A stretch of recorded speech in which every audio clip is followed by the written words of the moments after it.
Right now, 2/3 of recruiters will tell you that it's harder than ever to find good talent.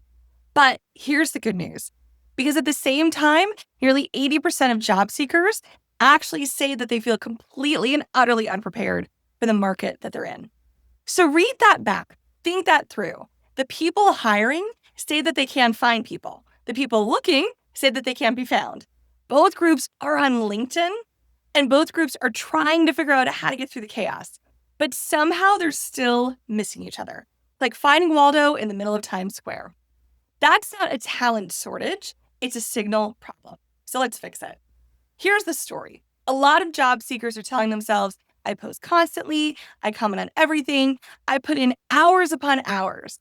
So if I'm still not getting noticed, either the algorithm absolutely hates me or recruiters just aren't paying attention.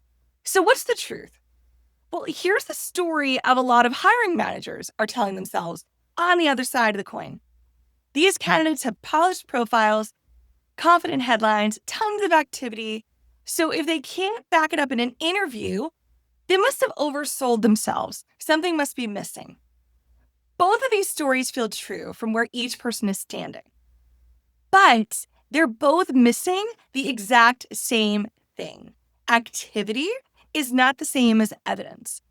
A candidate can be doing everything possible that looks like effort, posting, engaging, showing up daily, and still they're invisible to the specific thing that a recruiter is actually screening for. Meanwhile, recruiters, on the other hand, are scanning quickly on their phone, scrolling through, looking for that one specific pattern. Proof that that skill was actually used to solve a real problem. Not that someone learned something, but that they did something with what they learned. So it's not that job seekers aren't trying, they are. And it's not that recruiters aren't looking, they are. It's that one side is broadcasting effort and the other side is scanning for outcomes. Different languages on the same platform. The gap is closable, and here are 4 moves that you can do right now. The first 2 are squarely for job seekers, and the next one is for those who are doing the hiring. Because let's close the gap from both sides. Number 1, swap I learned this to I did this. Here's what changed. Here was the outcome. Here was the measurable result. Skill-based hiring isn't a buzzword anymore. In fact, recent NAC research puts it at roughly 70% of what employers are looking for, especially on LinkedIn. You want to show that you're responsible for X and how you actually improve the output of the company. If you're job hunting, go through your About section right now and your resume line by line and ask yourself, what's the number? Where is the data? You assisted with social media and did what? What's the percentage of how you grew it? Show the formula, show that long division on how you actually got to the solution to the problem, because they want to see that you're bringing results. And if a line doesn't show you that math, it's not working for you. So get rid of it and be specific. Next is front load your headline. Recruiters are scanning on their phone, they're scrolling through quickly. Your headline is the first thing that they see. So don't use the word recent grad or aspiring marketer. This tells them nothing that they can act on. Swap it for your actual target role and your sharpest skill. Marketing coordinator, content strategist, analytics does more than anything you could put up there. Make sure that those keywords are clear and make sure that they're right up top. Next, if you're hiring, separate loud from qualified before you screen. Here's the flip side. If you're a manager or recruiter looking at a generation that grew up building personal brands online, don't mistake polish for substance. But also, don't mistake quiet for lack of ability either. A confident headline and a slick video intro can front-load a candidate who hasn't actually built the outcome yet. And a candidate with no personal branding might actually have exactly what you're looking for, but it's just buried beneath the surface that you might have to look for a little bit more. So here's the fix.